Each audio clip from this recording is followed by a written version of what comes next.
दिख रही है ना screen?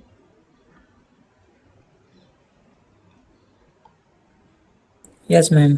Okay,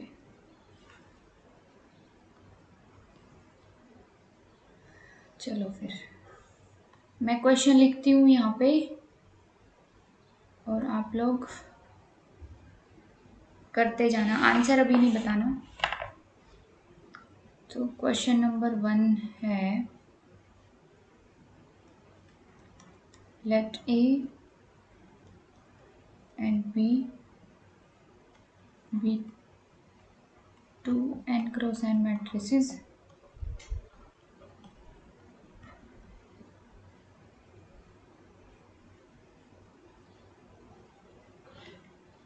which are real and invertible.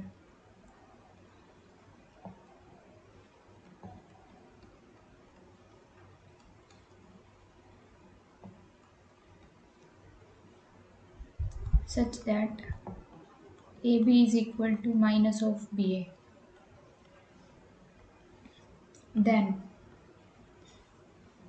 option number 1 is trace of A is equal to 0, trace of B is equal to 1. Second option is trace of A is 1, trace of B is 0. Third is trace of A1, trace of B is also 1, and fourth option is trace of A is equal to trace of B.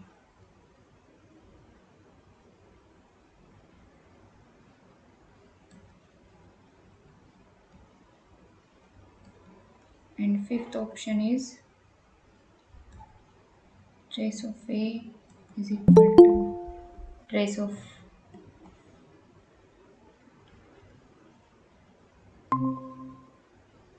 Tanya, क्या हुआ? कई कई दिनों बाद दिखाई दिए आप। Yes ma'am. कई दिनों के बाद दिखाई दिए आप। मैम आज एग्जाम था तो कल अटेंड नहीं करी थी। अच्छा अच्छा, एग्जाम है। मैम चलो, आज रिकॉर्डेड देख लिया आपने? नो मैम वही बाद में नहीं कर ली, आज शाम को करूँगी। चलो देख लेना उसको। अभी टेस्ट ले रही हूँ मैं एक छोटा सा, जिसका फर्स्ट क्वेश्चन ये लिखा है, इसके आंसर बताना, और सभी क्वेश्चन मल्टी सेलेक्ट हैं।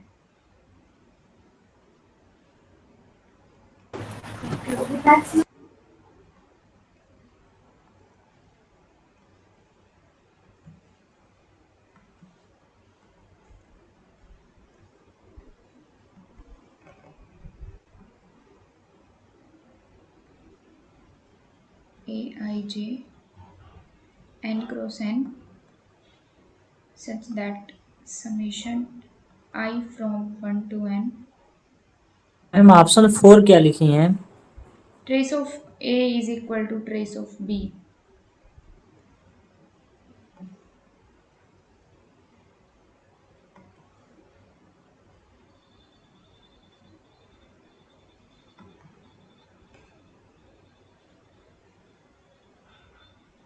Is equal to 1 and summation j from 1 to n Aij is also 1 such that Aij belongs to 0, 1. Then cardinality of S कितना होगा?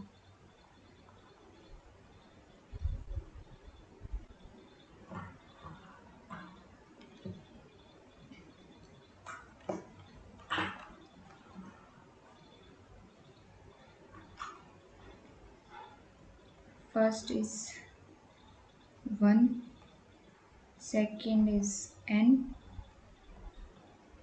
third is n factorial, and fourth is n square. ये है आपका question number 2। Question number 3.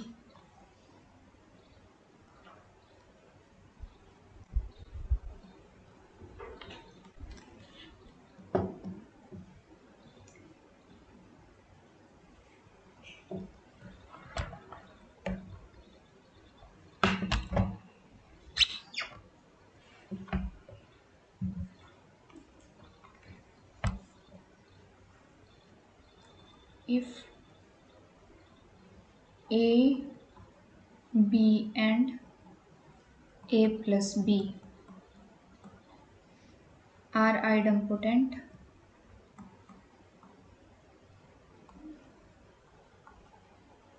matrices,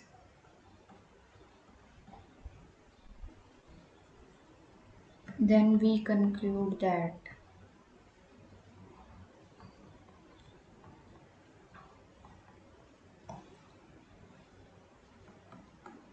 first option is AB is equal to B,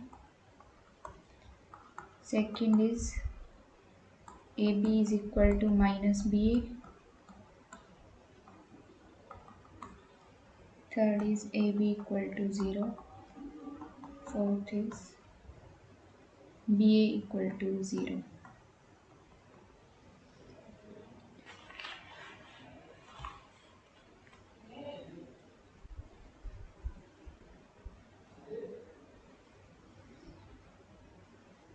next question है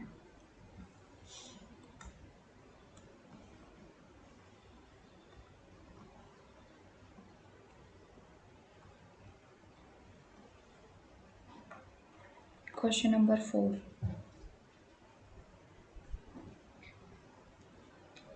If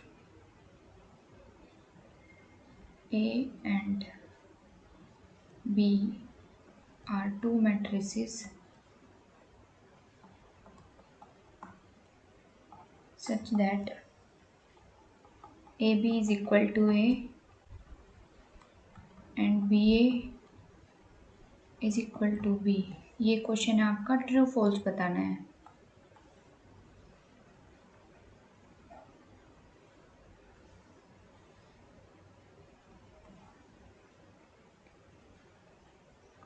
Then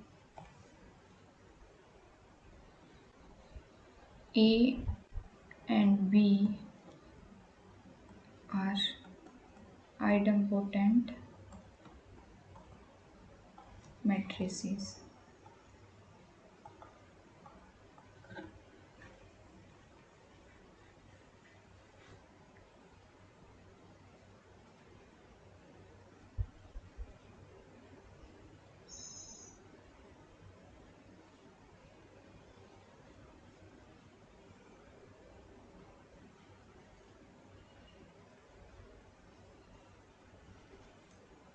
चलो ये 4 करो, 10 minute और हैं आपके पास.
First question.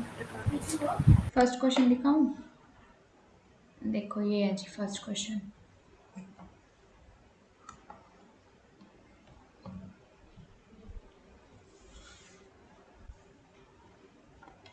छह मिनट हो रहे हैं आपके पास।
तीन मिनट बचती हैं।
1 मिनट शेष है।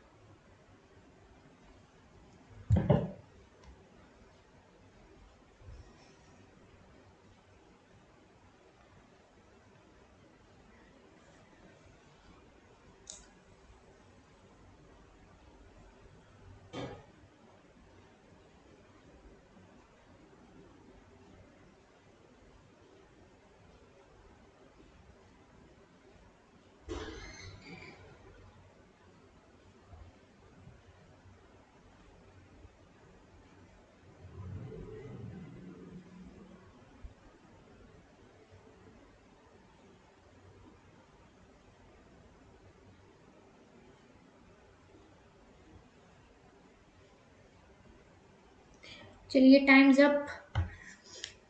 आंसर बताओ अभी। संजना पहले आप बताओ अपने आंसर्स।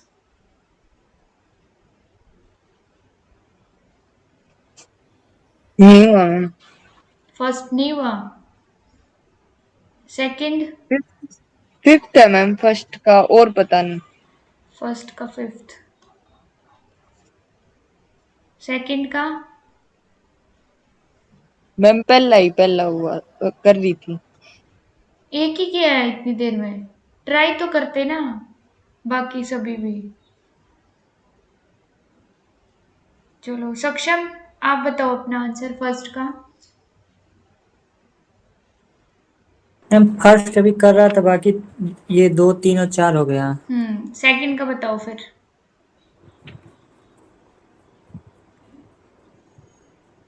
मैम सेकेंड का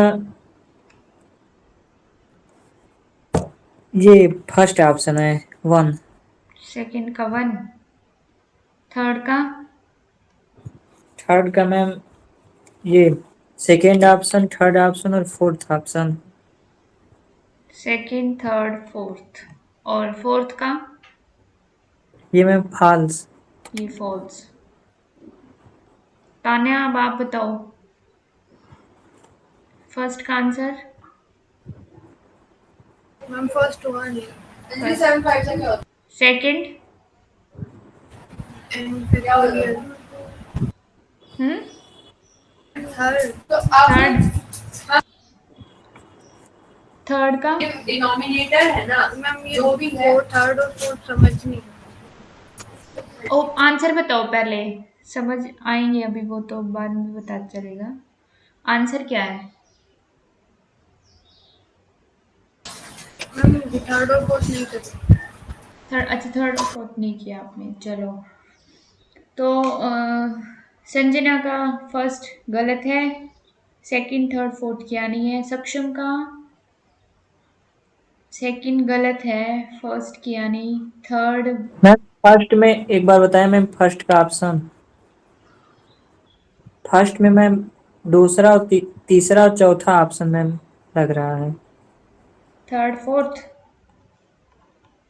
हाँ ओके, बाकी आपने क्या नहीं, मतलब सबके सारे गलत ही हैं, ठीक है, क्योंकि पार्शियल मार्किंग तो होती नहीं है एग्जाम में, तो सब गलत है।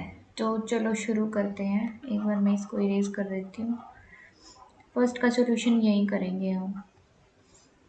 देखो फर्स्ट में क्या दिया हुआ था, ए और बी दो मैट्रिक्स दी हुई थी n क्रॉस n की, रियल एंड इन्वर्टिबल, सब कुछ क्वेश्चन में दिया हुआ था इन्वर्टिबल, और ट्रेस के बारे में पूछा था। A B is equal to minus B A B दिया था। तो इसमें क्या, अगर हम डायरेक्ट ऐसे ट्रेस ले लेते हैं, trace of A B is equal to trace of minus B A. अब हमें पता है इसमें से माइनस बाहर आ जाएगा, यानी कि minus of trace of B A हो जाएगा। यहाँ से क्या आया, that trace of B A equal to zero. अब trace of B A equal to zero है, तो यहाँ से हम ये तो नहीं बोल सकते कि trace of trace of B into trace of A equal to 0, ऐसा बोल सकते हैं क्या? ये स्टेटमेंट जो मैंने लिखी है ऐसा कर सकते हैं? प्रॉपर्टीज में मैंने करवाया था आपको, बताओ कर सकते हैं या नहीं? No ma'am. क्यों नहीं कर सकते?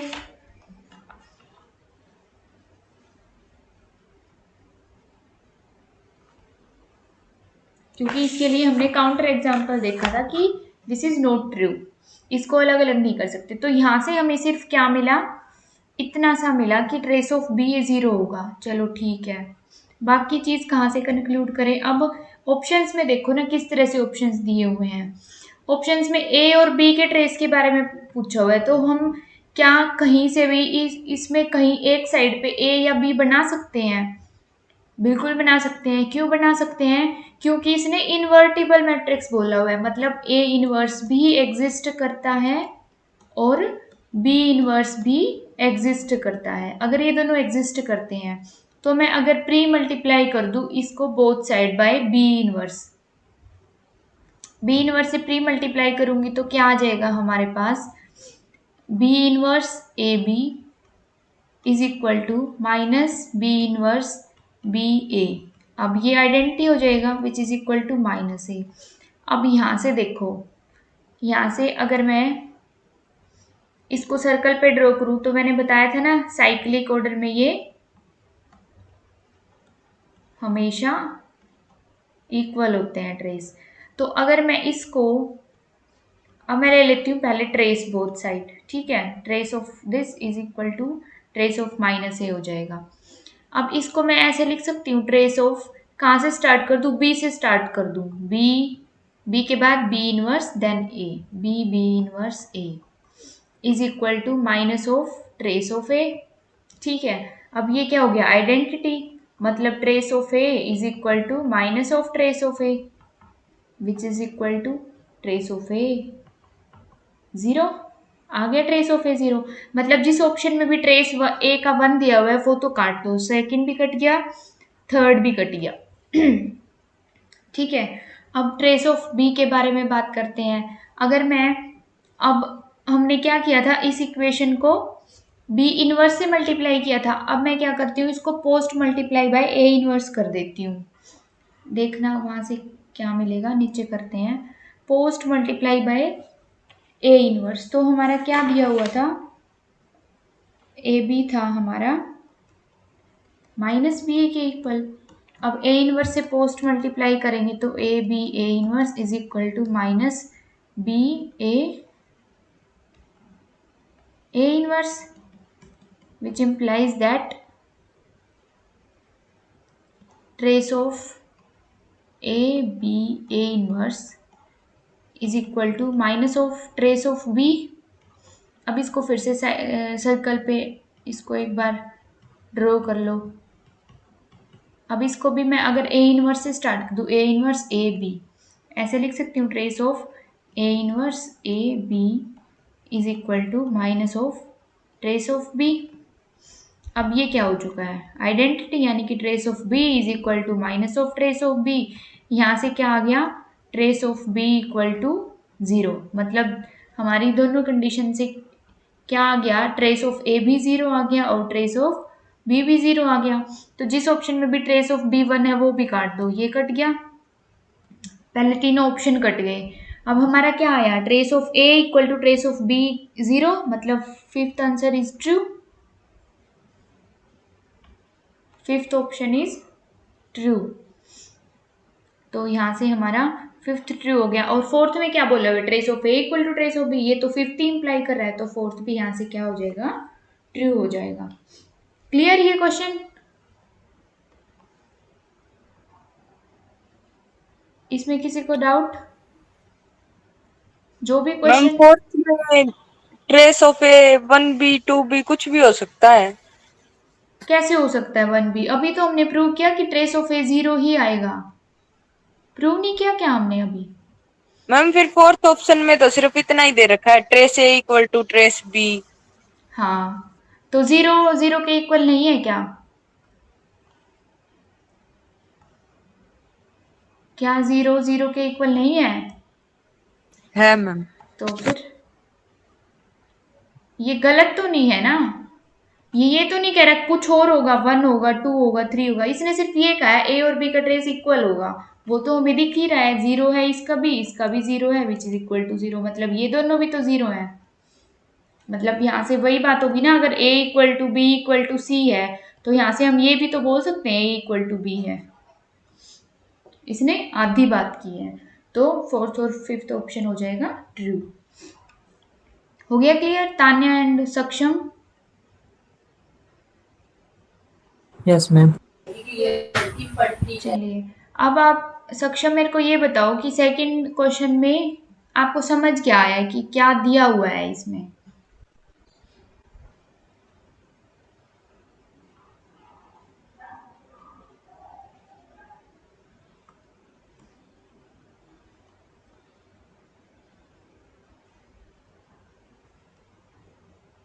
हम्म,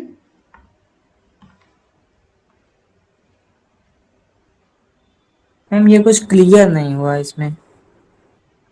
चलिए इसको क्लियर करते हैं एक बार, थोड़ा स्पेस बना लेते हैं इनमें।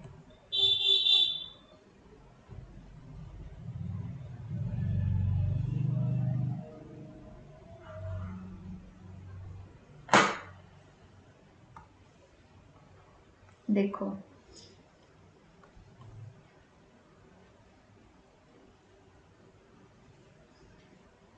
क्या दिया हुआ है इस क्वेश्चन में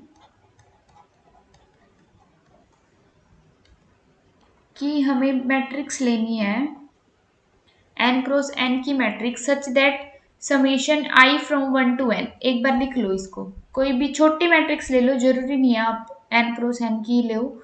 जब भी n क्रॉस n की मैट्रिक्स के बारे में बोला हो तो कोई भी छोटी मैट्रिक्स बना लिया करो। तो जैसे मैंने 3 क्रॉस 3 की मैट्रिक्स बना ली, A21 A22 A23 A31 A32 A33, ठीक है। अब इसने क्या बोला हुआ है that i from 1 to n a i j। मतलब अगर यहाँ पे मैं i को वेरी करूँ 1 से 3 तक, क्योंकि हमने 3 ले लिया है, n को हमने 3 कंसीडर कर लिया है, तो क्या आ जाएगा a1j plus a2j plus a3j equal to 1। अब j को भी मैं क्या 1 से 3 तक ले जा सकती हूँ, तो यहाँ से क्या आया a11, पहले मैं इसको 1 रखती हूँ, a21 plus a31 equal to 1। मतलब ये क्या बन चुकी है, हमारी फर्स्ट रो बन चुकी है। a11 a नहीं, यहाँ से बना हमारा फर्स्ट कॉलम, a21 है ना, क्योंकि तो ये क्या बन चुका है, हमारा फर्स्ट कॉलम बन गया, ठीक है। सिमिलरली अगर हम j को 2 पुट करेंगे तो a12 plus a22 plus a32 equal to 1, ये बन गया सेकंड कॉलम। और नेक्स्ट में a31 plus a32 plus a33 equal to 1, मतलब ये बन गया हमारा थर्ड कॉलम। अब सिमिलरली नेक्स्ट में क्या बोला, अब यहाँ से क्या मिला कि फर्स्ट कॉलम का सम भी 1 है, सेकंड कॉलम का सम भी 1 है और थर्ड कॉलम का सम भी 1 है। और क्या बोला गया है हमें दैट अब j को वेरी कराना है, j from 1 to n a i j equal to 1। मतलब अगर मैं j को फिर से वेरी कराऊं तो वहां से क्या आएगा, a11 plus a12 plus a13 equal to 1। Similarly a21 plus a22 plus a23 equal to 1 and a31 plus a32 plus a33 equal to 1। तो यहाँ से फर्स्ट इक्वेशन से क्या आया, फर्स्ट रो का सम क्या आना चाहिए 1, सेकंड रो का सम भी क्या आना चाहिए 1, थर्ड रो का सम भी क्या आना चाहिए 1। इन दो चीजों से हमें ये दो चीजें पता चली। अब थर्ड में क्या बोला हुआ है that A I J belongs to 0, 1। मतलब जो इसकी एंट्रीज है मैट्रिक्स की वो या तो 0 हो सकती हैं या तो 1 हो सकती हैं। तो इस टाइप की मैट्रिसेस में बताओ कि अगर हम ऐसा कोई सेट लें तो उसकी कार्डिनलिटी कितनी होगी। ठीक है, तो अब देखो, अगर मैं इसको बनाना चाहूं मैट्रिक्स को, एंट्रीज लेनी है सिर्फ 0 और 1, रो का सम भी 1 आना चाहिए और कॉलम का सम भी 1 आना चाहिए। अगर मैं यहाँ पे 1 रख दूं तो बताओ क्या इस फर्स्ट रो में मैं कहीं और 1 रख सकती हूँ?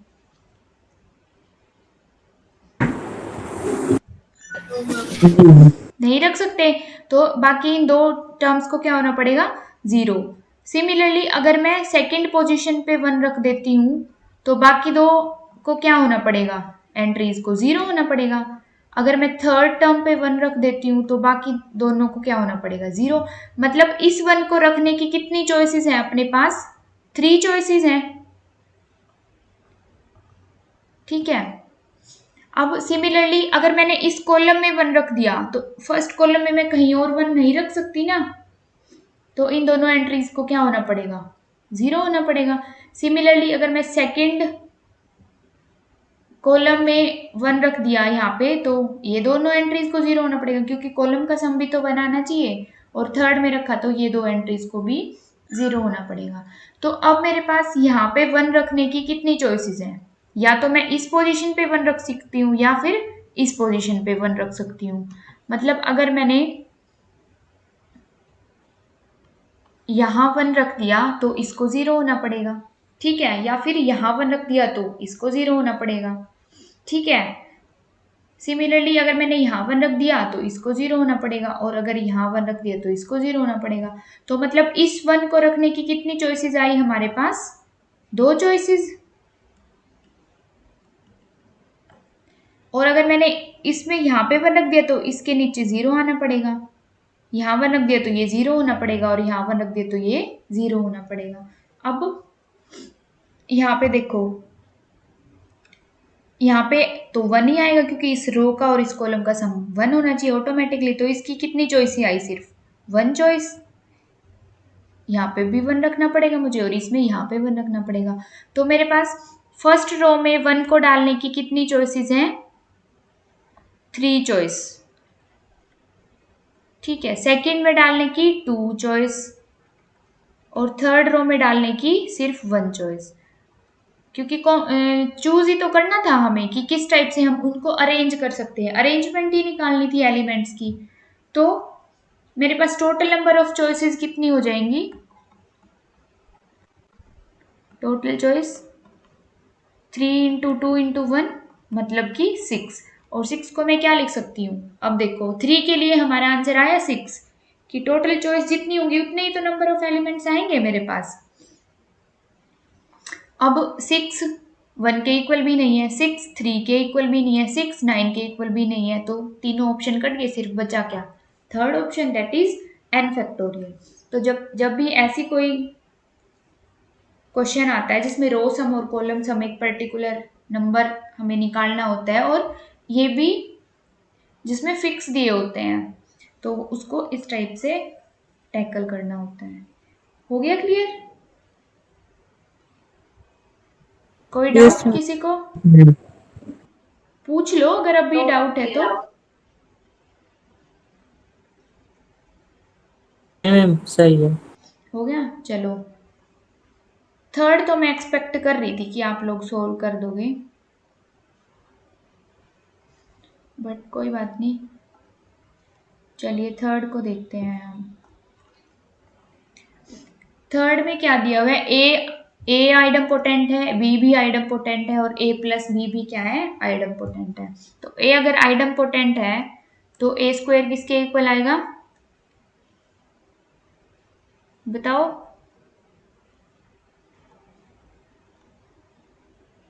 ए अगर आइडम पोटेंट है तो ए स्क्वायर किसके इक्वल होता है? मैं ए के इक्वल। बी स्क्वायर बी के इक्वल, और ए प्लस बी का स्क्वायर ए प्लस बी के इक्वल। ठीक है, अब एक बार इसको इक्वेट करते हैं। इसको अगर हम ओपन करेंगे तो क्या आ जाएगा? A square plus B square plus A B plus B A, यही आएगा ना जब इसके स्क्वायर को ओपन करेंगे, क्योंकि हमें नहीं पता कम्यूट करती है या नहीं करती। This is equal to A plus B. अब ए और बी तो आइडम्पोटेंट है, तो ये क्या हो जाएगा, A plus B plus A B plus B A equal to A plus B. ठीक है, अब ए बी से तो ए बी कैंसिल हो जाएगा, तो हमारा क्या बचा यहाँ पे, A B plus B A equal to 0, और ये आइडम्पोटेंट भी है। ठीक है, तो मतलब इसको आइडम्पोटेंट होने के लिए या क्या होना चाहिए, इनका सम भी 0 होना चाहिए। और दूसरी बात हमने क्या देखी थी, आइडम्पोटेंट मैट्रिक्स में ही ये पूरा a प्लस बी के इक्वल आना चाहिए, मतलब ये इंडिविजुअली भी 0 आनी चाहिए और ये इंडिविजुअली भी क्या आनी चाहिए, 0 आनी चाहिए। तभी तो ए स्क्वायर ए प्लस बी के इक्वल आएगा, क्योंकि ए स्क्वायर ए के इक्वल है। ठीक है, तो यहाँ से क्या आया, A B is equal to minus B A, और आइडम्पोटेंट की कंडीशन से क्या आ जाएगा, ए बी को भी 0 होना पड़ेगा और बी ए को भी 0 होना पड़ेगा। ठीक है,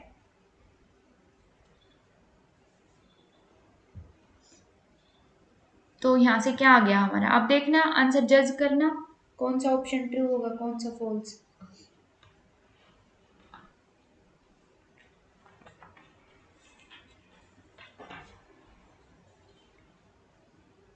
अब तो बता दो आंसर जज करके। Second, third, fourth. फर्स्ट क्यों नहीं होगा, अगर ए बी और बी ए दोनों 0 ही हैं तो ए बी बी ए के इक्वल क्यों नहीं होगा।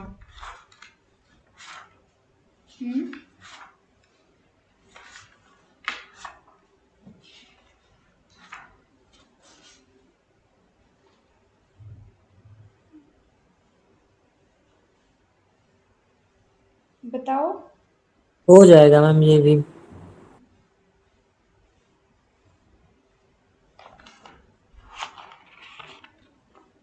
ये भी हो जाएगा,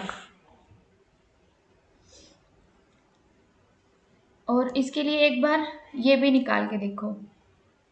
चलो यहाँ से तो A B is equal to minus B आ गया, ठीक है। अब एक बार ये निकाल के देखना,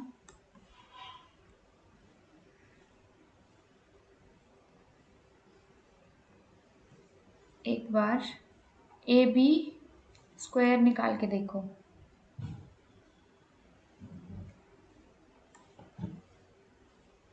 ए बी स्क्वायर अगर हम निकालेंगे तो क्या हो जाएगा, A B B A which is equal to A B क्यों लिख दिया मैंने, ए बी। चलो यहाँ से तो कुछ कंक्लूडेड नहीं आएगा ए बी से, ठीक है। तो यहाँ से क्या आया, इन दोनों को 0 होना पड़ेगा तभी हो सकता है ना। तो हमारे कौन कौन से ऑप्शन ट्रू हो जाएंगे, second, third, fourth and also first, क्योंकि ए बी और बी दोनों को 0 ही होना पड़ेगा। क्लियर है ये, कोई डाउट इसमें।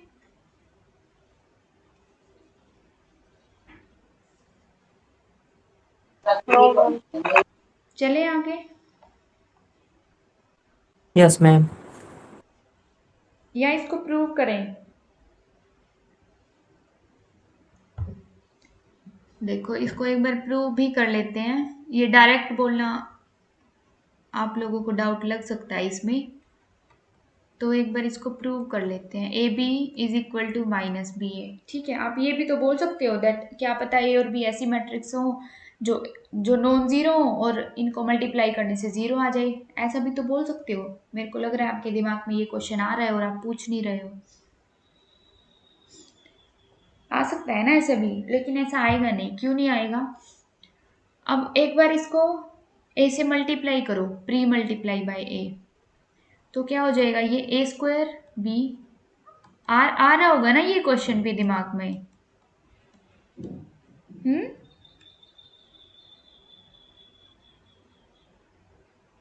या नहीं आया, मेरे दिमाग में आ रहा था, चलो मेरा दिमाग ही चल रहा था। अब ए तो क्या दिया हुआ है, आइडम्पोटेंट, तो ए बी किसके इक्वल आ जाएगा, माइनस ऑफ ए बी ए के। मेरे को लगा था आप क्वेश्चन करोगे इस पे? चलिए, एक यहाँ से आ गई। अब सेकंड, अगर मैं इसको बी से या ए से ही कर लो, ए से पोस्ट मल्टीप्लाई कर दूं, A B A is equal to minus B A square. यहाँ से क्या आया हमारा, minus of B A is equal to A B A. ठीक है, अगर मैं इसको डबल स्टार दूं तो अब देखना, A B equal to minus A B A, और बी ए अगर मैं इस माइनस को राइट साइड पे ले जाऊं, ये माइनस बी ए यहाँ से हटा के मैंने यहाँ लगा दिया, तो देखो राइट साइड दोनों की same, A B A minus A B A minus A B A, तो यहाँ इन दोनों से क्या कंक्लूजन निकला, that A B is equal to B A. ठीक है, अब यहाँ से हम क्या बोल सकते हैं, अगर ए बी माइनस बी ए के इक्वल है और ए बी ए के इक्वल भी है, तो दोनों को ऐड और सब्ट्रैक्ट करके हम बोल सकते हैं ना कि ए बी भी 0 आएगा और बी ए भी 0 आएगा। ठीक है, add and subtract both these equations, A B equal to minus B and A B equal to B A. ऐसा कब हो सकता है, जब ए बी भी 0 और बी ए भी 0 है। ठीक है, तो इसके सभी ऑप्शंस ट्रू हो जाएंगे। कोई डाउट किसी को?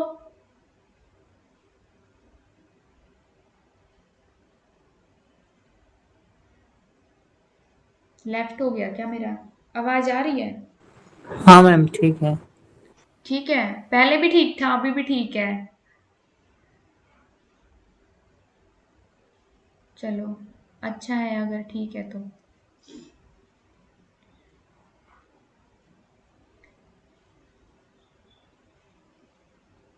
अब फोर्थ नहीं बताया किसी ने मेरे को।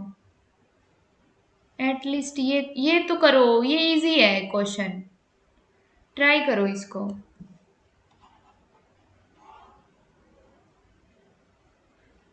आप ही करवाओगे इसको, क्वेश्चन को बोलते जाओ क्या क्या कर सकती हूँ मैं।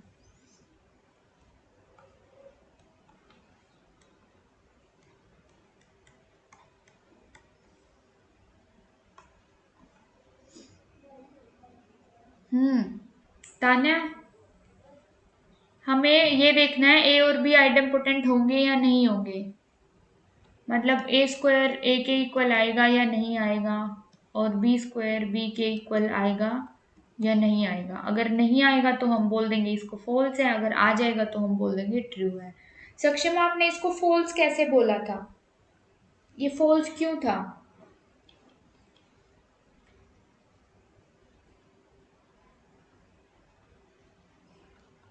हम्म,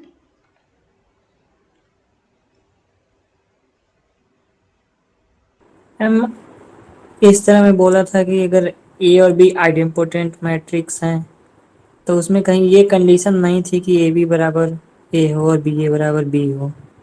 लेकिन इसने तो दी है ना कंडीशन, ए बी बराबर ए दिया है इसने, बी ए बराबर बी दिया है, तो पूछा है ए और बी आइडेम्पोटेंट होंगी या नहीं। मतलब कोई ऐसी दो मैट्रिक्स एग्जिस्ट करती हैं इस दुनिया में जिनकी प्रोडक्ट करने से ए आ जाए और रिवर्स प्रोडक्ट करने से बी मैट्रिक्स आ जाए, तो तब पूछा है क्या ऐसी मैट्रिक्स आइडेम्पोटेंट होंगी या नहीं होंगी। तो आपने इस कंडीशन का यूज तो किया ही नहीं कहीं पे भी। ट्रू होगा। ट्रू होगा? कैसे ट्रू होगा? Ma'am A B is equal to A है, तो अगर ए को लेफ्ट राइट हैंड साइड ले जाएंगे तो ए इनवर्स इनटू में ए हो जाएगा, तो ए इनवर्स इनटू में ए आइडेंटिटी मैट्रिक्स होता है, तो B is equal to identity matrix आ जाएगा, तो ऐसे ही A is equal to identity matrix आ जाएगा, तो ए मैंने स्क्वायर करेंगे तो ए आएगा हमारा। मैंने ए को 0 लिख दिया, 0 मैट्रिक्स, उसका तो इनवर्स ही एग्जिस्ट नहीं करता। इसने ये तो नहीं बोला इनवर्स एग्जिस्ट करता है, इसने तो सिर्फ इतना बोला है कि ये कंडीशन है, इन्वर्टिबल तो कहीं लिखा ही नहीं हुआ। जहाँ पे लिखा होता है वहां पे आप यूज नहीं करते हो। कुछ और सोचो। संजना आप बताओ अपना। इनवर्स वाला लॉजिक तो आपका सही नहीं है, आंसर आपका सही है, लॉजिक कुछ और सोचो। देख लो ना करके, आइडेम्पोटेंट करके देख लो ना, मैं ये कह रही हूँ। संजना क्लास में नहीं है क्या? हूँ मैम। हाँ तो आपकी क्या राय है इस बात पे? मैम एक चीज उसमें हो सकता है क्या, जैसे ए हम्म। बी बराबर ए लिखा है तो ए बी माइनस ए बराबर 0 कर दें, हम्म। फिर ए कॉमन कर सकते हैं। हाँ निकाल लो, ए कॉमन निकाल सकते हैं, क्योंकि डिस्ट्रीब्यूटिव ओके मैम, प्रॉपर्टी तो सेटिस्फाई होती है। बी माइनस 1 हो जाएगा। b-1 हो गया, मतलब आइडेंटिटी।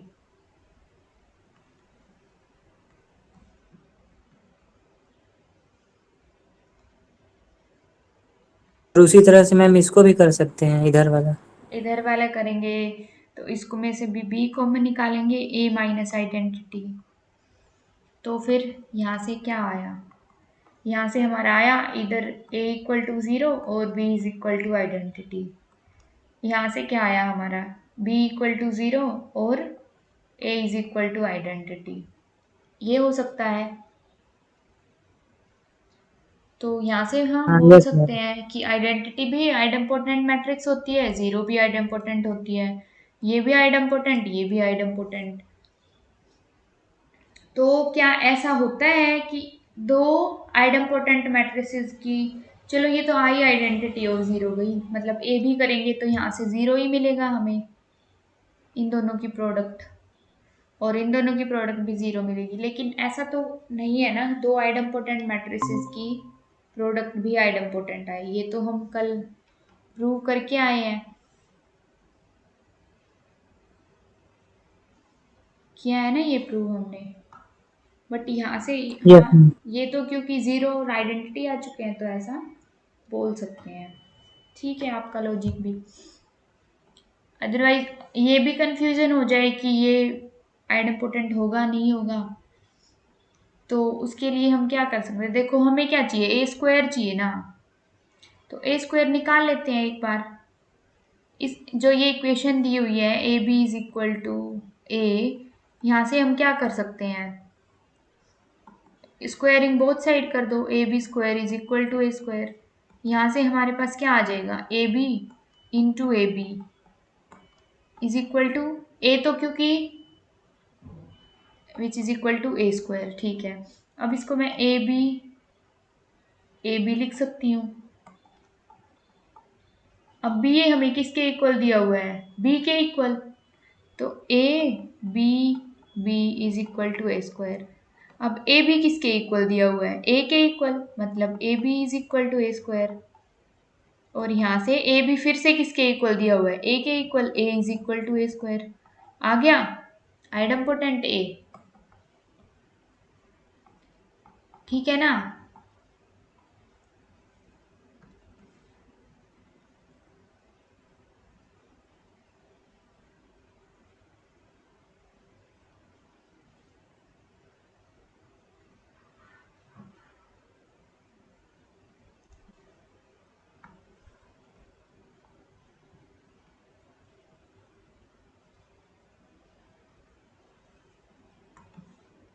यहाँ से क्या आ गया हमारा?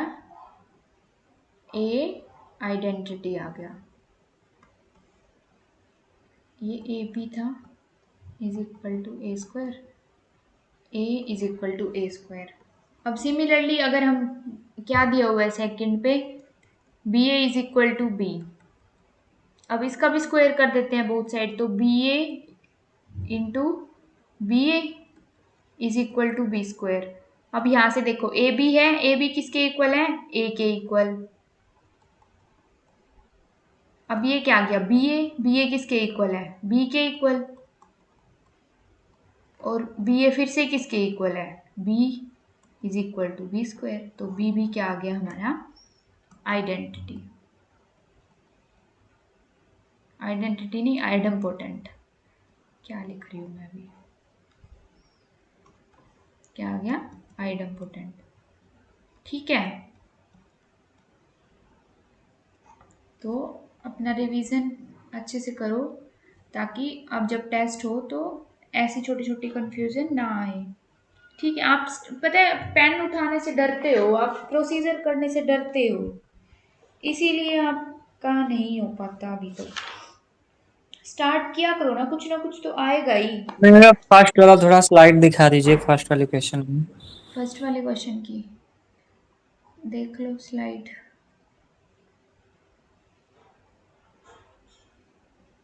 हम फर्स्ट यहाँ वाले। से जो हम्म, क्या बोल रही हो सक्षम? ये मेरे को थोड़ा अरेंज कर देती हूँ, शायद थोड़ा सही मैम हो जाए। ट्रेस ऑफ बी ए बराबर 0 जब हुआ है, इसके आगे फिर कैसे प्रोसीड हुआ है? हाँ, एक मिनट मैं देखती हूँ अगर ये थोड़ा सा अरेंज मैं कर पाऊँ इसको, क्योंकि हमने ये उल्टा पुल्टा सॉल्व कर दिया है।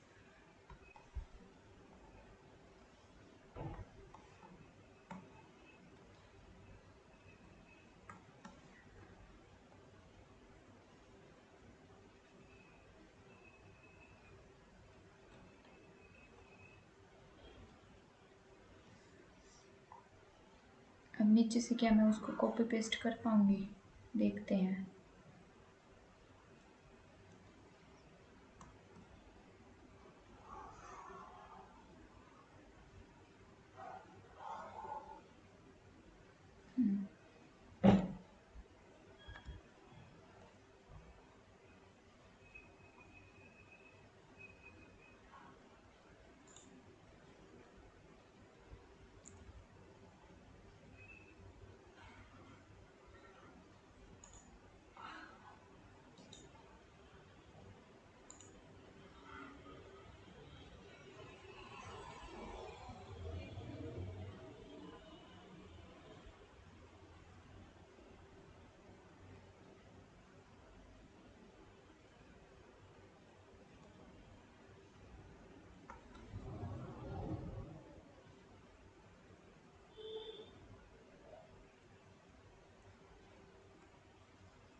चलिए, अब शायद थोड़ा ठीक हो जाएगा ये। देखो हमने कैसे प्रोसीड किया है इसको। सबसे पहले हमें क्या दिया हुआ था, ए और बी दोनों इन्वर्टिबल मैट्रिक्स दी हुई थी। सबसे पहले हमने उसी का यूज किया। क्या किया हमने? बी इनवर्स से प्री मल्टीप्लाई कर दिया दोनों को। Pre multiply by B inverse both side, तो बी इनवर्स से मल्टीप्लाई हो गया। ठीक है, फिर क्या ले लिया हमने? ट्रेस। तो trace of B inverse A B is equal to trace of B inverse B A. अब हमें पता है बी इंटू बी इनवर्स तो क्या हो जाती है? आइडेंटिटी मैट्रिक्स हो जाती है।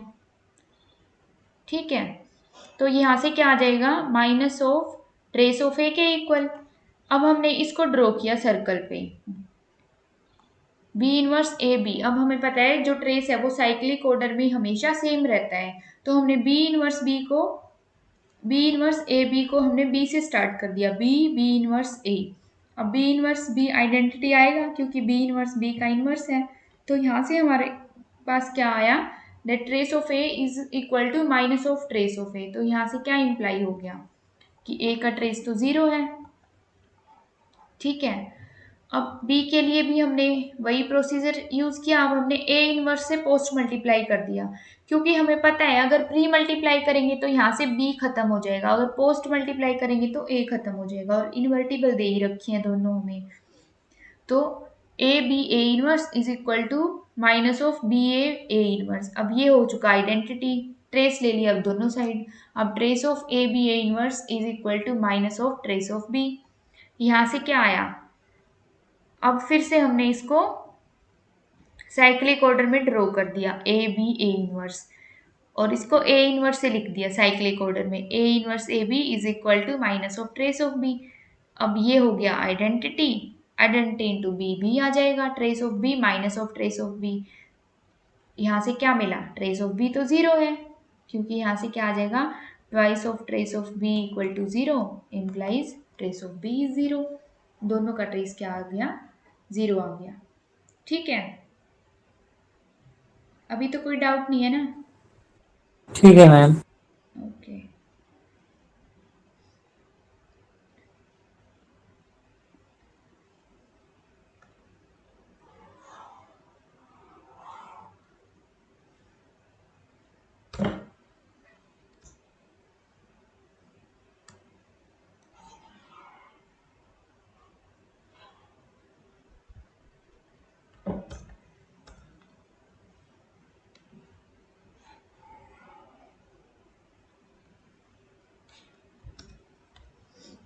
चलो फिर रिवाइज कर लो, इस वीक आपका टेस्ट भी होना है, पता है ना आप सबको, मैट्रिक्स तक का टेस्ट होगा इस बार। अभी हम चलते हैं रैंक पे, rank of a matrix. Ma'am कौन से मैट्रिक्स का? क्या बोल रहे हो तान्या? सभी जितनी भी मैट्रिसेस करी हैं हमने, उनकी प्रॉपर्टीज से रिलेटेड उन सब का टेस्ट होगा, और उससे पहले आपको असाइनमेंट भी मिल जाएगा एक। आज मैं अपलोड कर दूंगी ड्राइव पे असाइनमेंट, तो वो सब देख लेना, ठीक है। चलिए अब हम शुरू करते हैं रैंक। तो रैंक से पहले कुछ कुछ हमें चीज़ें इकट्ठा करनी पड़ेंगी, एक बार वो कर लेते हैं। अब देखो ए, अगर हमें कोई भी मैट्रिक्स दी हुई है, मान लो यही है 1 6 0 2 8 2 3 9 3 एंड 4 1 6, ये कितने ऑर्डर की मैट्रिक्स है हमारी? 3x4 की। अब अगर मुझे इसकी कोई सब मैट्रिक्स लिखनी है, तो मैं क्या लिख दूंगी? सब लोग एक एक सब मैट्रिक्स बताओ इसकी। सब मैट्रिक्स मतलब इसकी कुछ रो और कुछ कॉलम्स या दोनों डिलीट करके कोई एक मैट्रिक्स बना दूं मैं, तो वो क्या हो जाएगी इसकी सब मैट्रिक्स। मतलब इस मैट्रिक्स में से ही कुछ मैंने रोज और कुछ कॉलम को उठा लिया और बाकी छोड़ दिए। तो जैसे एक मैं बताती हूँ, मैंने ले लिया 1 2 6 8, तो मैंने ये नहीं, थर्ड रो छोड़ दी और थर्ड एंड फोर्थ कॉलम छोड़ दिया, तो ये मेरी एक सब मैट्रिक्स ऑफ ए आ गई, ठीक है। ऐसे ही अगर आप बताओ कोई भी सब मैट्रिक्स इसके।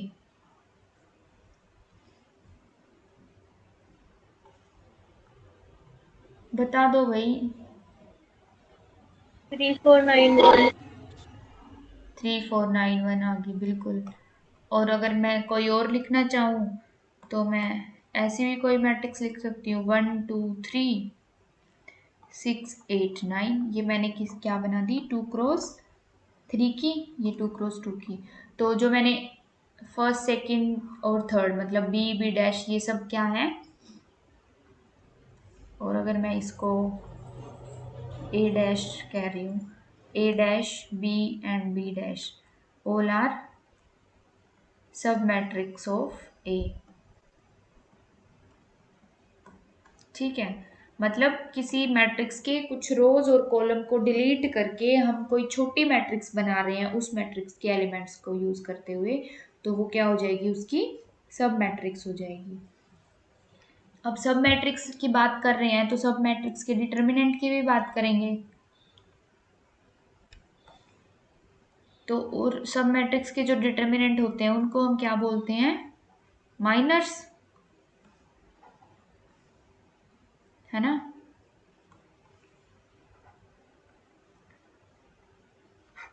माइनर मतलब अगर ए कोई भी हमारी मैट्रिक्स है कुछ m क्रॉस n ऑर्डर की, तो हम क्या करते हैं, उसके स्क्वायर सब मैट्रिक्स उठा लेते हैं जितनी भी होती हैं, और स्क्वायर सब मैट्रिक्स का क्या निकाल देते हैं, डिटर्मिनेंट। वही क्या होता है उसका, माइनर। जैसे इसमें से मैंने ये उठा लिया b, तो मैं क्या लिखूंगी, minor of A of 2x2 order का माइनर है ना ये हमारा, अगर मैं इस मैट्रिक्स को उठा रही हूँ तो क्या हो जाएगा, determinant of 3 4 9 1 which is equal to 3 minus 36 which is equal to minus 33। तो this is a minor of order 2x2, ठीक है। तो अब मेरे को ये बताओ, अगर मेरे से कोई पूछ ले कि 1x1 के कितने माइनर आएंगे किसी भी मैट्रिक्स में, मतलब अगर हमारी ए कोई m×n की मैट्रिक्स है, तो number of minors of order 1 order के कितने माइनर्स आएंगे? 1 ऑर्डर में मतलब एक ही एलिमेंट आएगा, तो कितने माइनर्स हम बना सकते हैं वन ऑर्डर के?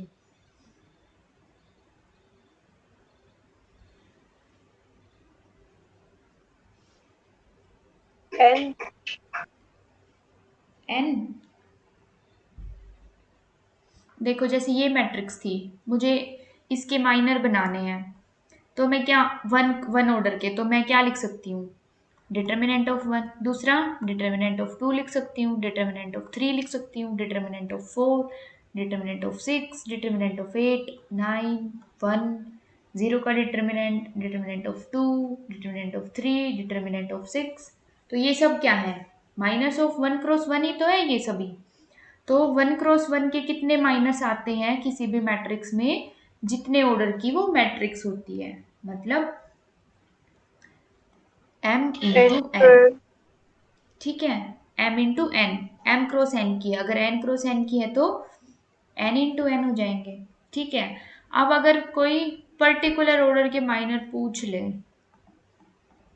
Number of minors of order r, मतलब किसी r ऑर्डर के माइनर अगर कोई पूछता है तो वो कैसे निकालेंगे? देखो, अगर हमसे कोई बोल दे कि इसके 3 क्रॉस 3 के माइनर्स निकालो, इस मैट्रिक्स के 3 क्रॉस 3 के माइनर्स, तो हम क्या निकालेंगे कि हमें इसकी रो में से भी, इसकी टोटल कितनी रो है? 3 रोज हैं, तो रो तो तीनों ही उठानी पड़ेंगी हमें, और कॉलम भी क्या उठाने हैं? 3 कॉलम चूज करने हैं, मतलब चॉइस करनी है, अरेंज करनी है। मतलब मैं क्या कर सकती हूँ? फर्स्ट सेकंड थर्ड को उठा सकती हूँ, फर्स्ट सेकंड फोर्थ को उठा सकती हूँ, फिर मैं फर्स्ट को छोड़ सकती हूँ, सेकंड थर्ड फोर्थ को उठा सकती हूँ। मतलब हमें क्या करना है? कॉम्बिनेशंस बनाने ना रोज और कॉलम के। तो अगर हमें आर ऑर्डर का कोई भी माइनर निकालने को बोले, नंबर ऑफ माइनर्स, तो वो क्या आएंगे? MCR, मतलब कि उसमें से भी चूज करना है, रो में से भी आर ऑर्डर के माइनर, आर रोज चूज करनी है टोटल नंबर ऑफ रोज में से, और टोटल नंबर ऑफ कॉलम में से भी हमें आर कॉलम्स चूज करने हैं। ठीक है, क्लियर है ये कैसे निकालते हैं नंबर ऑफ माइनर्स किसी भी ऑर्डर के? MCR NCR, where M and N are number of rows and columns of an matrix. Clear? ठीक है, और अगर हमारी कोई मैट्रिक्स है A n क्रॉस n की, तो उससे हमसे पूछा जाए कि number of minors of order n order के कितने माइनर्स आएंगे? और दूसरी है, एक कोई m क्रॉस n की है such that m less than n है, then number of minors of order n।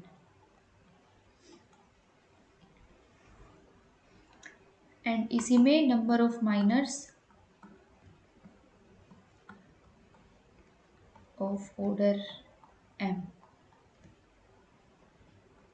बताओ, अगर n क्रॉस n की मैट्रिक्स है तो n ऑर्डर के कितने माइनर्स आएंगे?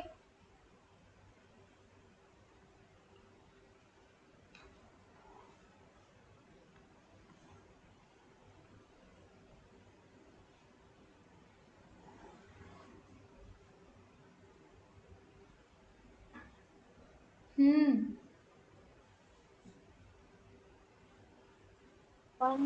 1। बिल्कुल, इतना टाइम क्यों लगा रहे हो फिर? और अगर m क्रॉस n की मैट्रिक्स है, m लेस देन n है, तो number of minors of order n कितने आएंगे?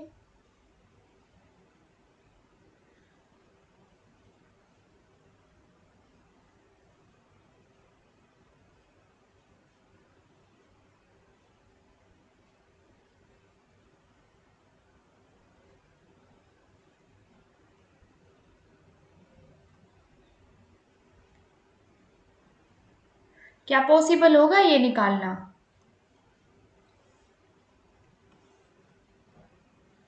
क्या हम नो, ये नहीं तो, निकलेगा। हाँ तो फिर बोलो ना, नॉट एग्जिस्ट,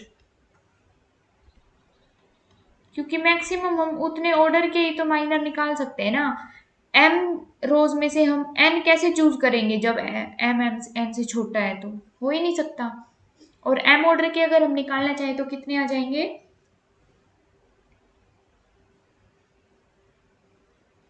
फॉर्मूले लगा दो ना, ये तो रहा, सब में लगा लो इस फॉर्मूले को। एनसीएम। एनसीएम। एनसीएम बिल्कुल ठीक है, क्योंकि एमसीएम तो 1 आ जाएगा, तो एनसीएम चूज करने पड़ेंगे हमें। आई होप क्लियर होगा ये सब। तो अब रैंक पे आ जाते हैं। देखो किसी भी मैट्रिक्स की रैंक को कितनी तरह से निकाल सकते हैं। रैंक को निकाल सकते हैं हम 3 तरह से। 3 टाइप्स की रैंक डिफाइन की होती है।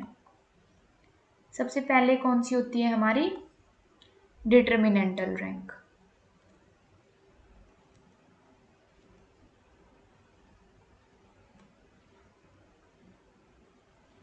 फिर रो रैंक भी निकालते हैं हम, क्योंकि रैंक निकालने के काफ़ी सारे मेथड्स हैं।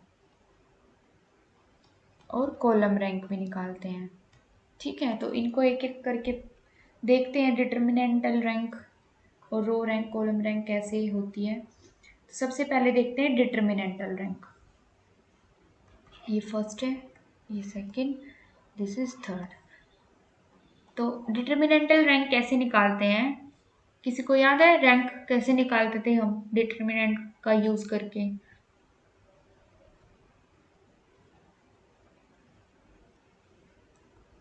अगर ए हमारी कोई भी m क्रॉस n की मैट्रिक्स है, उसकी रैंक हम कुछ बोलते हैं, रैंक एक नंबर ही होता है, 1 रैंक, 2 रैंक, 3 रैंक, 4 रैंक, तो हम क्या कहते हैं? Has rank R. कि उसकी रैंक आर कब बोलेंगे कि वो आर रैंक की मैट्रिक्स है? 2 कंडीशन सेटिस्फाई होनी चाहिए। फर्स्ट क्या है कि at least 1 minor of 1 non zero minor of order R exist करना चाहिए। ठीक है, और सेकंड ऑल माइनर्स ऑफ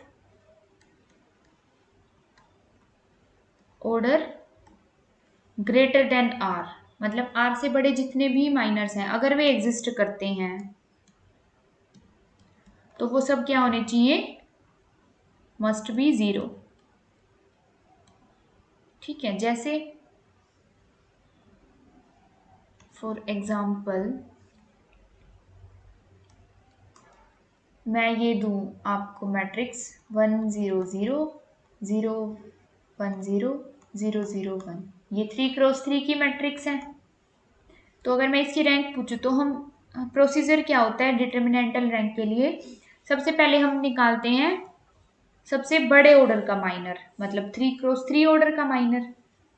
ठीक है, यानी कि डिटर्मिनेंट ऑफ ए।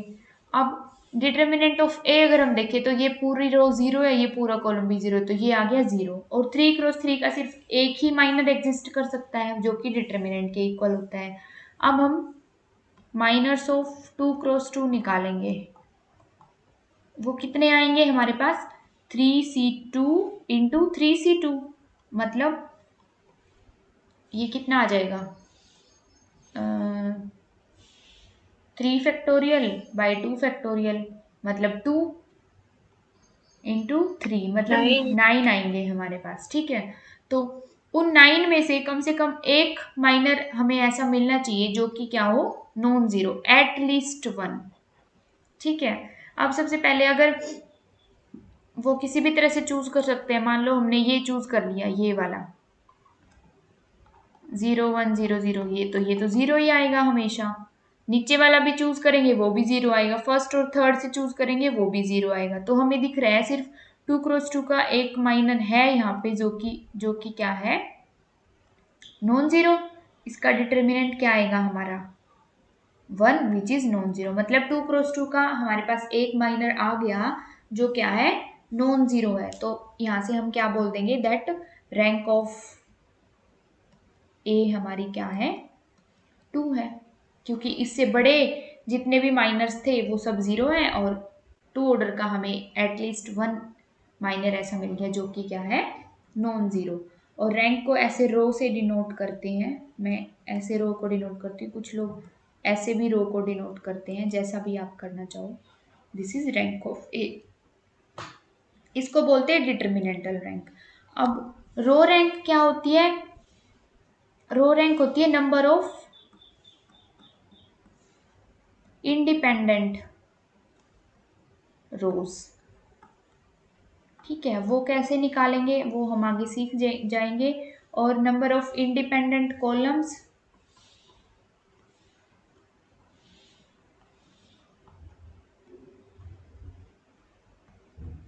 क्या देती है हमें? Column rank. जितने इंडिपेंडेंट कॉलम्स होंगे किसी भी मैट्रिक्स में वो उसकी कॉलम रैंक हो जाएगी, और जितने भी नंबर ऑफ इंडिपेंडेंट रोज हैं वो हमारी रो हो जाएगी। बस खास बात यह है कि ये हमेशा इक्वल होती है, मतलब column rank is equal to row rank is equal to determinantal rank, ये सब क्या होती है?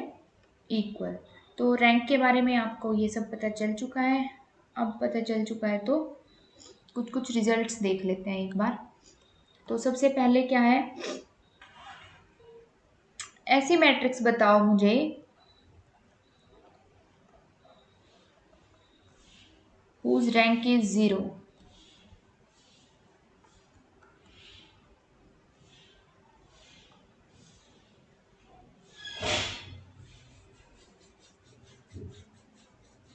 ऐसी मैट्रिक्स जिसकी रैंक 0 है। Ma'am zero matrix. Zero matrix, क्या जीरो मैट्रिक्स के अलावा कोई और मैट्रिक्स हो सकती है जिसकी रैंक 0 आ जाए?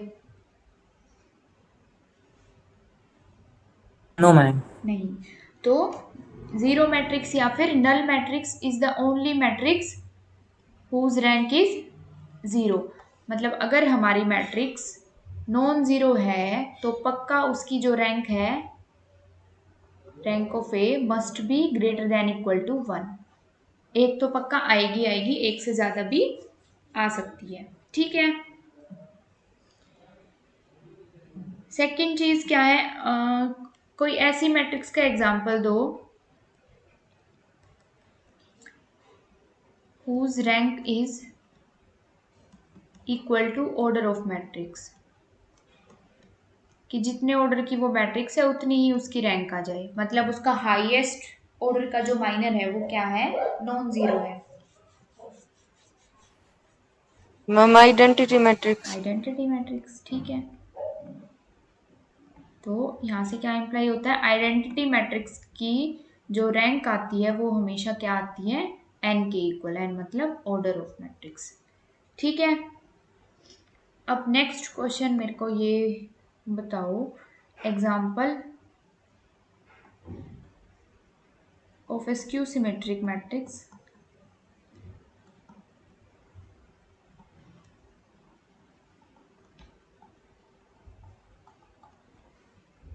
whose rank is 1।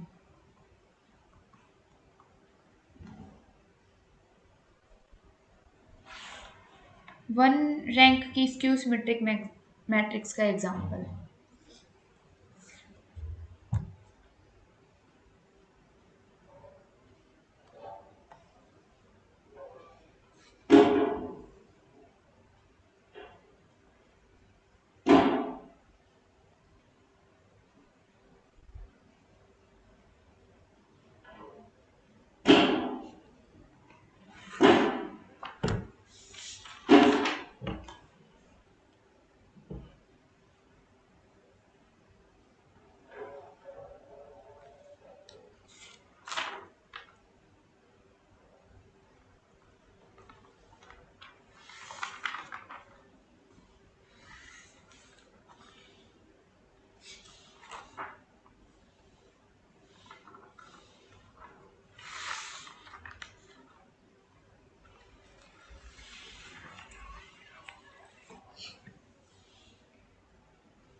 Ma'am 0 negative 1 1 0। क्या है आपका? 0 -1 1 0, ये यस मैम। इसका डिटर्मिनेंट निकालना। इसका डिटर्मिनेंट क्या आया?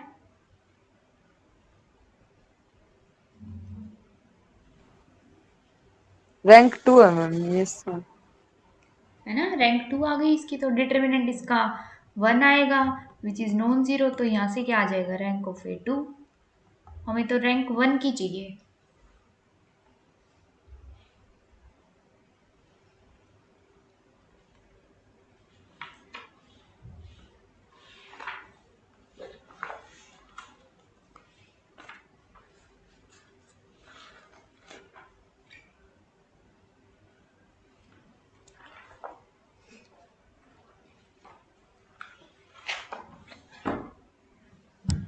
So this is not possible. ठीक है, क्योंकि रैंक 1 की स्क्यू सिमेट्रिक मैट्रिक्स एग्जिस्ट ही नहीं करेगी। अगर हम 1 क्रॉस 1 की भी कोई मैट्रिक्स स्क्यू सिमेट्रिक बनाना चाहेंगे वो तो जीरो ही बनेगी, और अगर जीरो बनेगी तो उसकी रैंक हो नहीं सकती। ठीक है, और अगर कोई भी नॉन जीरो मैट्रिक्स होती है उसकी रैंक हमेशा ग्रेटर देन इक्वल टू 1 होती है। और जब भी हम स्क्यू सिमेट्रिक मैट्रिक्स बनाना चाहेंगे किसी भी ऑर्डर की, तो क्या आ जाएगा यहाँ पे? कुछ ये मान लो 3 क्रॉस 3 की बनाना चाहते हैं हम, ये ए आएगा, यहाँ पे माइनस ए आएगा। तो 2 क्रॉस 2 ऑर्डर का माइनर तो हमें पक्का नॉन जीरो मिल ही जाएगा ऑलवेज। अगर नॉन जीरो मैट्रिक्स है स्क्यू सिमेट्रिक, तो रैंक 1 की स्क्यू सिमेट्रिक मैट्रिक्स एग्जिस्ट नहीं करती। ठीक है, तो यहाँ से हम क्या कंक्लूड कर सकते हैं? If A is a skew symmetric matrix then rank of A is strictly greater than 1। ठीक है, क्लियर है ये? Yes ma'am. चलिए, अगर ये क्लियर है तो इस क्वेश्चन का आंसर बताओ। ए है क्या हमारी? Non zero column matrix. Column matrix पता है क्या होती है? सक्षम बताएंगे कॉलम मैट्रिक्स। यस मैम, जिसमें हम सिंगल कॉमन एक कॉलम मैट्रिक्स हो, एक कॉलम मैट्रिक्स हो उसको कॉलम मैट्रिक्स बोलते हैं। मतलब एक रो हो वो कॉलम के फॉर्म में हो। हाँ, तो सिंगल कॉलम है जिसमें। ठीक है, बी क्या है हमारी? Non zero row matrix.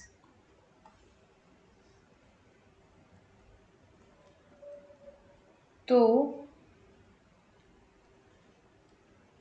Rank of A B क्या आएगी?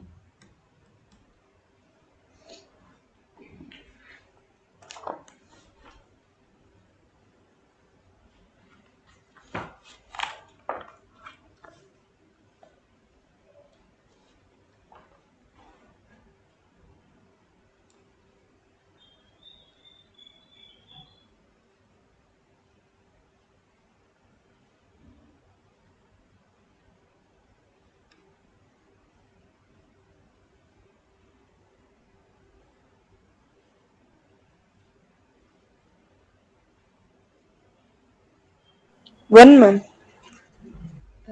और किसी का कोई आंसर? तान्या का? वन ही होगा। 1 ही होगा।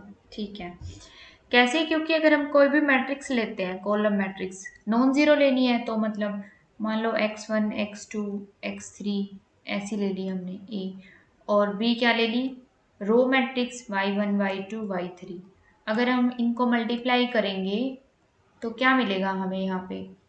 x1 y1, ये है हमारी 3 क्रॉस 1 की, और ये है 1 क्रॉस 3 की। तो हमें 3 क्रॉस 3 की मैट्रिक्स मिलेगी, x1 y2 x1 y3।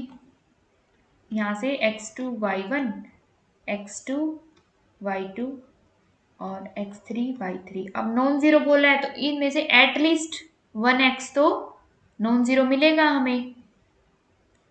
xi not equal to 0 for some i। Similarly, yi is non-zero for some I या j, जो भी लिखो आप।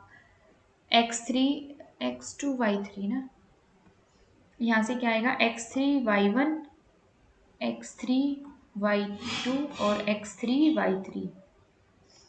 अब जरा देखना, ये पहले 3x3 की मैट्रिक्स बन चुकी है हमारी ये। अब सबसे पहले देखो क्या इसका जो 3x3 का डिटर्मिनेंट है वो नॉन जीरो आएगा। देखो पहले x1 y1 के अबाउट अगर हम एक्सपेंड करें तो क्या आएगा, x2 y2 x3 y3 minus x2 y3 x3 y2। ठीक है, ये तो थोड़ा बड़ा हो जाएगा मेरे हिसाब से, करके देखते हैं। x3 y1 x3 y2 x3 y3 क्या आ गया, x2 y2 x3 y3 minus x2 y3, या फिर नहीं, ये तो बड़ा हो जाएगा। देखो थोड़ा सा प्रॉपर्टीज का यूज करो, कैसे डिटरमिनेंट निकालना, तो बड़ा मेथड हो जाएगा। देखो इस रो में x1 x1 x1 दिख रहा है ना हमें, सेकंड रो में x2 x2 x2 दिख रहा है, थर्ड रो में x3 x3 x3 दिख रहा है। अगर मैं x1 x2 और थर्ड में से x3 कॉमन निकाल दूँ तो मुझे क्या मिलेगा, y1 y2 y3 y1 y2 y3 और y1 y2 y3। ठीक है, अब अगर मैं ऑपरेशन लगा दूं क्या, R2 में R2 माइनस R1 और R3 में भी लगा दूं R3 माइनस R1, तो मुझे क्या मिलेगा, x1 x2 x3, जैसे 12th में डिटर्मिनेंट निकालते टाइम करते थे, क्या आ जाएगा y1 y2 y3, this is 0 0 0 0 0 0। अब क्या मिलेगा हमें यहाँ से, हमें यहाँ से दिख रहा है कि इसका जो डिटर्मिनेंट है वो 0 है। 2x2 का भी हर डिटर्मिनेंट क्या आएगा, इसका 0, क्योंकि अगर हम ये निकालेंगे या फिर ये डिटर्मिनेंट निकालेंगे, कोई भी डिटर्मिनेंट निकाल के देख लो 2x2 का, वो क्या आएगा, 0। अब जो ये y1 y2 y3 है, हमने क्या बोला है, कम से कम एक yi तो ऐसा मिलेगा ना जो नॉन जीरो होगा।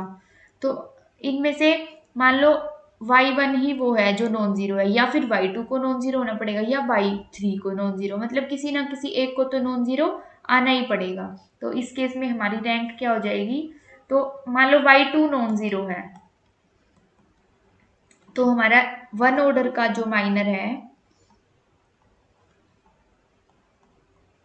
y2 वाला वो नॉन जीरो आ जाएगा, मतलब हमारी रैंक क्या हो जाएगी, 1 आ जाएगी। 1 से ज़्यादा नहीं आ सकती क्योंकि बाकी सभी ऑर्डर के डिटर्मिनेंट क्या हो जाएंगे, 0 हो जाएंगे। और इसको क्विकली करने के लिए हम क्या कर सकते थे, देखो ए हमें दी हुई है नॉन जीरो कॉलम मैट्रिक्स, तो ले लो ना, ले ली 1 0 0, ये नॉन जीरो कॉलम मैट्रिक्स है। बी को लेना है नॉन जीरो रो मैट्रिक्स, तो इसको भी यही ले लो, इसको 2 ले लो 0 0, कोई ना कोई एक तो लेना ही पड़ेगा ना हमें। तो यहाँ से क्या आ जाएगा, इनकी मल्टीप्लाई जब हम करेंगे 2 0 0 0 0 0 0 0 0, मतलब अगर इसको भी 2 कर देते हम, इसको 0 कर देते, तो यहाँ पे हमारा 2 आ जाता, ये 0 आ जाता, मतलब किसी ना किसी एक एलिमेंट को तो नॉन जीरो आना ही पड़ेगा। तो वहां से हम क्या बोल देंगे कि इसकी रैंक जो है वो क्या होगी, 1 होगी। ठीक है, क्लियर हो गया सक्षम, तान्या, संजना ने हाँ यस यस मैम। चलो अब एक बार एलिमेंट्री मैट्रिसेस का पता है आप सबको कौन सी होती हैं,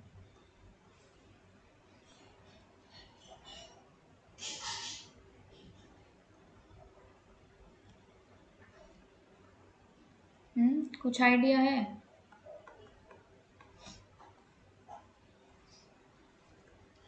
किसी भी मैट्रिक्स को एलिमेंट्री मैट्रिक्स कब कहते हैं, if,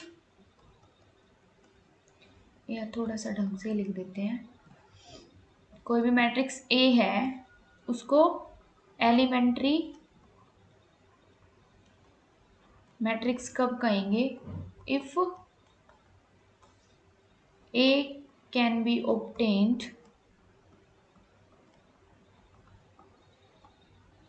by a single elementary operation on identity matrix।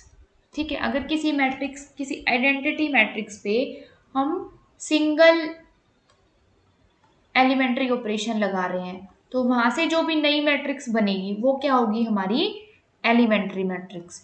जैसे अगर मैं ये मैट्रिक्स लेती हूँ 1 0 0 0 1 0 0 0 1, दिस इज आइडेंटिटी मैट्रिक्स। अब मैं इस पे क्या ऑपरेशन लगा देती हूँ, मैंने इसकी R1 पे ऑपरेशन लगाया, क्या किया मैंने, R1 plus R2 plus 5R3 ये कर दिया। देखना जरा क्या आ जाएगा, यहाँ से नई मैट्रिक्स मुझे क्या मिलेगी,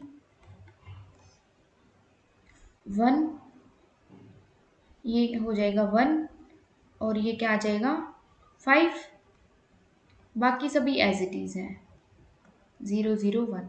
तो जो ये मैट्रिक्स मुझे मिली है ए मैट्रिक्स, ये क्या है, हमारी एलिमेंट्री मैट्रिक्स है।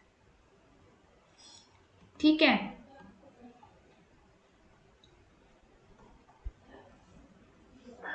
Got it. Yes ma'am. चलिए, मैम ये जो ए मैट्रिक्स मिली है इसमें फिर कोई ऑपरेशन लगा दें तो वो भी मिलेगी, वो भी नहीं, एलिमेंट्री वो मैट्रिक्स होगी। एलिमेंट्री नहीं होगी, सिर्फ सिंगल ऑपरेशन लगाना है, वो भी आइडेंटिटी मैट्रिक्स पे। तो उसको, उससे जो हमें मैट्रिक्स मिलती है उसको बोलते हैं एलिमेंट्री मैट्रिक्स।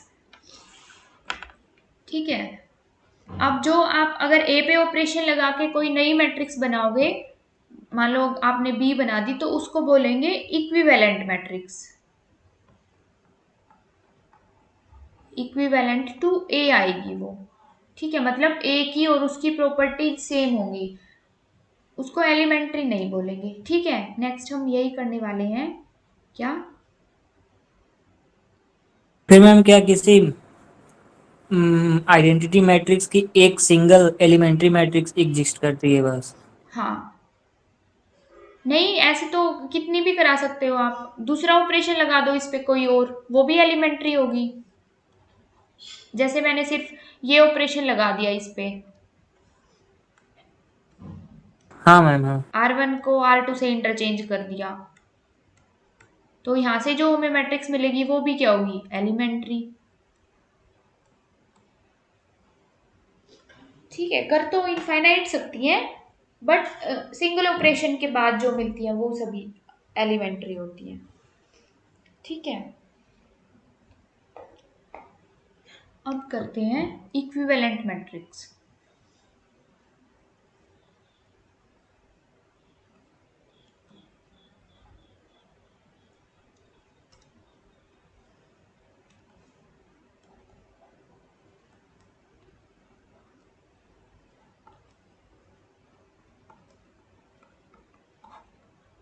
इक्विवेलेंट वही हम आर्बिट्ररी ऑपरेशन लगा के, मतलब एलिमेंट्री ऑपरेशन लगा के जो मैट्रिक्स हमें मिलती है वो, उसको हम क्या बोलते हैं, एलिमेंट्री। इक्विवेलेंट मैट्रिक्स मतलब, और डिनोट कैसे करते हैं, A equivalent to B if B is obtained from A by applying some elementary operations. Elementary operations कितने होते हैं हमारे, जरा बताना, याद है किसी को, कितने एलिमेंट्री ऑपरेशंस होते हैं?